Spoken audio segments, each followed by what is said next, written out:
and welcome to the Healthy Half Hour podcast. We are your hosts, Richard and Karen Inslee.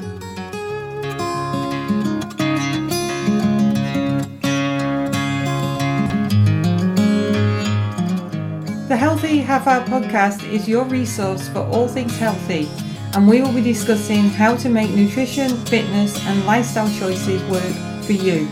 We will be sharing our own personal insights along with research gathered from working in the health and fitness industry for the past 10 years. Our show is brought to you by the 7 Day Shred, which can be found at 7dayshred.com, and please feel free to visit our podcast website, which can be found at healthyhalfhourpodcast.com. And now on to today's show.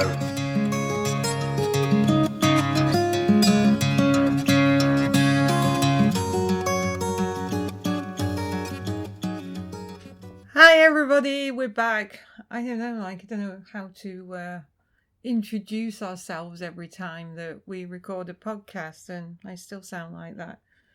I don't know, what's that movie where the little girl and the aliens come through the chimney or the TV or something? They're back. I don't. Well, I wouldn't start it like that. So, I don't know. I'll say about 20 people have switched off. If 20 people listen, they'd be switched off. But then, obviously, only old people will probably know which film I'm talking about. So anyway, we're back. And we've done absolutely nothing, I don't think. We've been working and we're super happy because, there's hardly any snow. And this time last year we were knee deep in the stuff. Yeah, we were. So we're quite actually happy. We always say that it'd be nice to have a brown Christmas, which to us means that you can still see the grass and the soil and the roads. And right now, apparently they've forecast that we're not going to get any significant snow till January, is it? Something like that, and slightly above normal temperatures too, so which is good because I mean this time last year we remember it because it's just about your birthday and it was 20 below because we went away, and remember when we were getting there it was cold, but I mean last night was probably about 12 below I think, but I mean it's like -4 at the minute, which in Winnipeg in winter is almost like summertime. It's t-shirt weather, so for all those people in warmer climes who are going, you must be crazy. Well, yeah, that's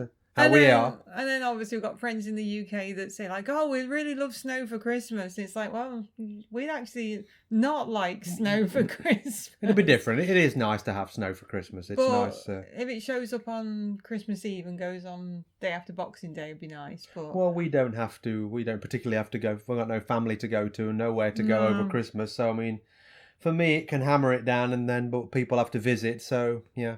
Yeah, other people have to, but. Yeah, for us, we can just stay in our jammies for a few days and just do nothing. Yeah, it's a plan. Yeah, so today's podcast, we're going to talk about labels, and we're probably going to rant more than talk. Well, actually, yeah, it's going to be one of those podcasts, unfortunately, that you might have to like get me off my soapbox. You can do that. Yeah, well. Possibly. And you're probably thinking, well, labels, like you're probably thinking about like food labels, but although I'm actually going to touch on that, I'm actually going to be approaching it from multiple different angles. And the main angle that I'm going to approach it from is the way that people label like recipes and foods, and mainly it's on social media. So people will go, oh my goodness, like I've got this keto cauliflower crust pizza recipe. Yeah, no, it's just a cauliflower crust recipe. Oh, I did these keto egg bites. No, it's just a crustless like egg bite quiche. And people go like, oh, does this restaurant have like a keto like menu? We've said this before, all of the restaurants have a keto menu if they sell fish, poultry, meats and low carb veggies and use healthy fats. And I don't know why people have to label it as being a keto food. It's well, people like to be in tribes, eh? Yeah. So That's a human trait that we like to be in groups and we like to be in tribes, whether it's keto, whether it's political parties, whether it's football teams, hockey teams, religious sects or followings or whatever it may be. I mean, it's always, we're kind of tribal people. So I guess in some ways people kind of want to do the tribe thing. I mean, the keto tribe or the paleo tribe or the vegan tribe or the... Yeah, I mean, like you go to a restaurant and like people go like, oh, do you have a paleo menu? Oh, do you have like a celiac menu? I mean, anybody that's diagnosed with celiac disease, they will have a very good like knowledge base of what they can and cannot eat, and they will know what to ask for at a restaurant. And we've got like a really good friend, Rick and Kim, that if you're listening, Rick and Kim, we haven't seen you forever, so we need to catch up with you. But Kim is actually celiac, and she doesn't sit down in the restaurant with us and ask the waitress, like, where's your celiac menu? Because she knows what is going to be acceptable food choices and she knows what to ask for. So when it comes to going out for meals in restaurants, like you don't have to say like, oh, have you got a keto menu? Because a lot of people have heard of the word keto, but then a lot of restaurant staff don't even understand what it means. So, and then there's a lot of restaurants as well that say, oh yeah, we've got a keto menu. But I notice on social media that there's like all these rants going like, oh, I had this pizza and oh my God, they use tapioca flour. They use this, they use that. And restaurants are advertising like meals and recipes and items on their menu as being keto, but they're looking at it from the low carb angle, and that if you keep below a certain like carb level, then yes, it can fall into keto like demographics. But like I say, it's just frustrating how people expect. Well, I don't know whether expect is the right word, but they're like you say, they're labeling like foods and food choices as being specific. And one we think, like I say, we spoke about a couple of podcasts ago, is like intuitive eating. And even if you know, yes, eat in that keto style, but you don't have to be so dogmatic and religious about the whole thing that, you know, you can, like I say, relax it a little bit. And if you're intuitive eating, you know what to eat. So once you've done it, well, I mean, we can recognize a fat and a protein and a low carb veggie. And I mean, that's basically eat that. Don't go seeking specific things that have got keto labels on them. And again, like you're probably going to touch on in a bit, is like, the food companies are now jumping on it, and they're putting things that are keto friendly foods like in the grocery stores. So this just opens up a whole different can of worms now for selling things, and then for people to get even more anal about stuff. I know, and I'm glad you brought that up, because You're welcome. that is on my list of things to touch on, because I think I mentioned this a few podcasts ago, that we were in a local shop here in Winnipeg called Winners. There's like Winners, Home Sense, and they're the same chain. And they have everything from kitchen stuff, food, like it's all packaged food, so it's like no groceries or anything, but it's clothing, it's footwear, it's just the whole like shebang. But I've never seen shebangs there. You haven't looked hard enough. Well, obviously not. They were on sale last time. You'll be keeping them to yourself. Yeah, the shebangs were on sale. Oh. Like they were 50% off, and it's Black Friday weekend. Oh, so I'll get two. So I bet there's like 3 for 1 maybe, like this like of shebang. But we went into Winners a few weeks ago, and you went off like to look for something. So I'm aimlessly wandering around the store, and then I go to find you in the kitchen and food department, and I pick up this packet of freeze-dried coconut flakes, and well, it's coconut like pieces, and like you say, the manufacturers nowadays are labeling things to like tap into the naivety, I guess, of people who are following a keto diet. And this bag of sliced coconut strips was like, keto coconut strips. I'm like, they're just freeze-dried coconut strips. Like, you don't have to put that it's keto on the bag, but manufacturers are getting, I won't say sneaky, but very smart, I guess. They're just labeling things so that, and some of the things, like, no disrespect to Winners, or if you're listening, like anybody that works for the store, but Winners can sometimes not be the cheapest of places for some things to buy items, and they're just, I don't know, like honing in on the people. They're like, oh my god, it's got keto on the recipe, so like, oh, this is going to buy it, or it's twice the price of what I'd pay somewhere else, but because the manufacturers put keto on it, they get sucked in.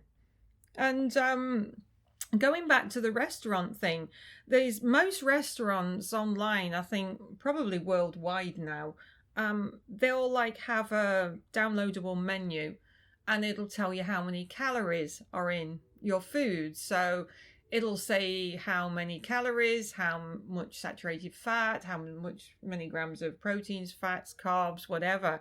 So when people go out and say like, oh, have you got a keto menu? You don't go out and say, oh, have you got a 300 calorie menu? Of course you don't. That just would be idiotic. We should start that. Well, maybe, yeah. We should just go out and say, like, when we go for meals with friends, like, oh, have you got a 300 calorie menu?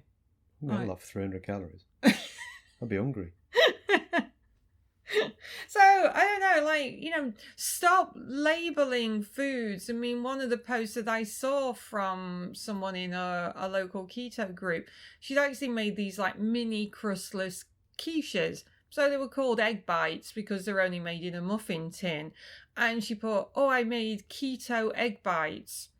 No, they're just miniature small crustless quiches. Like, they just happen to fall into a keto, like, model, I guess. And so, I don't know, like, I understand, like you said, about the tribes and everything. Mm-hmm.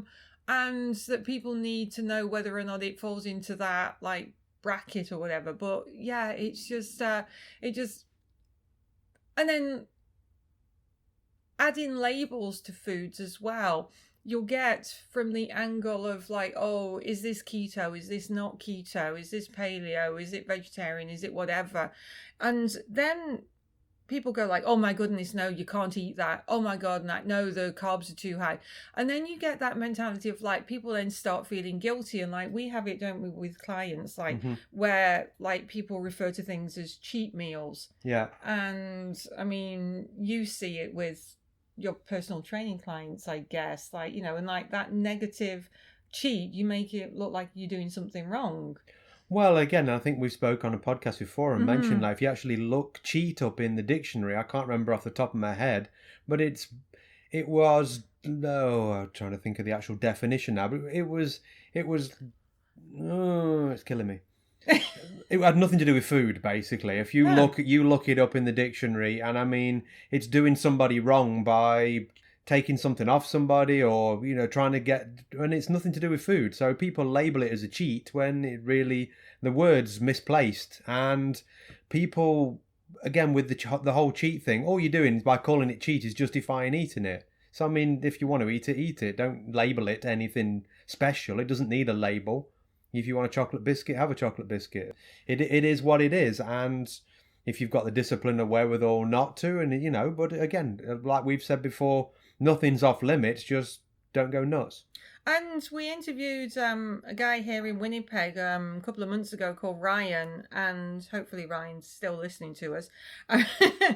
And he was of the same ilk, that people use lazy or dirty keto. And again, it's like giving that label to the keto protocol and making people feel guilty about it. Lazy, dirty, cheat meals. It's another label, and it makes people feel guilty about what they're doing, and the stress and the guilt of feeling guilty about what you're actually eating is worse than the actual food that you're consuming in the first place, because that negative image is worse and actually raises your cortisol levels more than the actual food. Well, I was just about to say, yeah, it's another stress, and I mean, we've got enough stress going on as it is, and adding another stress just because you cheated on something and feeling guilty, and those things go hand in hand, the guilt and the stress, and more often than not lead to doing it over and over again. And we did cover this on a podcast a few weeks ago. Like, I should actually look back at what we've actually recorded and when we did it. But it's looking at food labels and people posting on social media saying, "Oh, I found this keto food, and am I allowed to eat it? Here's the food label." And one, if you're looking at a food label, you're doing it wrong, because cauliflower doesn't have a food label, and spinach, cabbage, carrots, whatever. They don't have food labels. But what people are doing is they're swapping one processed food for another. And we did mention this a few weeks back, that again, when you're looking at labels, you're just trying to justify, oh, this falls within the keto, paleo, low carb, high fat, vegetarian, whatever, brackets. And again, you're back to that labeling of food, looking at the label saying is this allowed? And you're almost asking permission. And then you get all these comments, and most of them are oh, you're not allowed to have that. And it's like being scolded as a kid. Like being back at school. It is, yeah. And your parents scolding you for doing something wrong. I mean, support people that they're actually making better food choices. But when you're looking at labels saying, oh, is this keto friendly? Well, it's another processed food. It kind of could be, but you're actively looking at the label, which is great, and thinking, well, does this fit into my macros? But it's still another food label, it's still another processed food, and you're just swapping things. And again, just circle back to the why things are labelled and why things aren't. It's processing. So if something's been processed or been through a process, then it has to have a food label on it. Even if you have a piece of steak, say, and the steak is just obviously cut off the bone, then it doesn't need a label, because it's just steak that's cut off a bone. If it's ground beef, then it needs a label, because now it's been through a grinding process and other things can be added to it now because it's ground. So again, like you mentioned carrots, I mean, canned carrots have a label on them because more often than not there's salted water with them, so they need to add it. If you're buying carrots with the top still on just in the grocery store, again, no label needed. So again, that's why they do put food labels on. So again, it does give you an idea of how much processing there actually has been. Yeah, and labeling on processed foods, I mean, a lot of it can actually be inaccurate. I believe in the UK it's mandatory with food labels that they have to list the net carbs on the food labels. So when we're talking about net carbs, you'll look at, say, whether it's a higher starch vegetable or a lower starch, whatever it is. So you'll look at how many carbs are in that particular food, whether it's a processed food or whether it's just the whole food. And then you'll have an amount of fiber perhaps in that food. So then you can subtract the fiber from the gross carbs on that product. So in the UK, I don't know whether it's across Europe that it's done, but in the UK I know for sure that they list net carbs. Here that they don't. But if you're savvy about how to read a food label, then you subtract the fiber grams from the total carb grams, and it'll give you your net carbs. And the reason why you do that is because fiber is indigestible. So it's an indigestible carbohydrate. So it gets not the same coming out as when it went in, but it doesn't actually get broken down. The body doesn't really do anything with it. Oh, we're going to talk about poop. Yeah, I just did. And there it was. So if it says you have 20 grams of carbs in this product and there's 4 grams of fiber, then there's actually 16 grams of net carbs, because 4 grams will be just pushed through. And again, it'll just be bulk in the stool. And the 16 will probably get digested into the body. So that's basically the difference between carbs and net carbs. And also you have to think about the actual processing and actually cooking process as well of foods. So I know that a lot of keto followers, don't particularly follow like calorie intake. But at the end of the day, it doesn't matter whether you're keto, paleo, vegetarian, whatever. If you are actually eating more calories than you're actually taking in, then you are still going to gain weight. It doesn't matter, regardless of what protocol you're actually following. But you have to also look at the fact that when it comes to veggies, like, don't be scared of eating them. I mean, if it does fit into your macros, I mean, it doesn't matter whether potatoes or carrots, like, you think are not keto or don't fall into your macros. Look at the nutrient benefit, look at the fiber content, as we just said. But also when it comes to eating vegetables, and I know I've mentioned this but a very long time ago, you actually will extract more nutrients from cooked vegetables than you will from raw vegetables. And if there's any raw diet zealots out there, they're probably screaming at their audio device right now. But audio device? Well, whether it's their phone, whatever, that they're listening to us on, they're probably actually switched off now.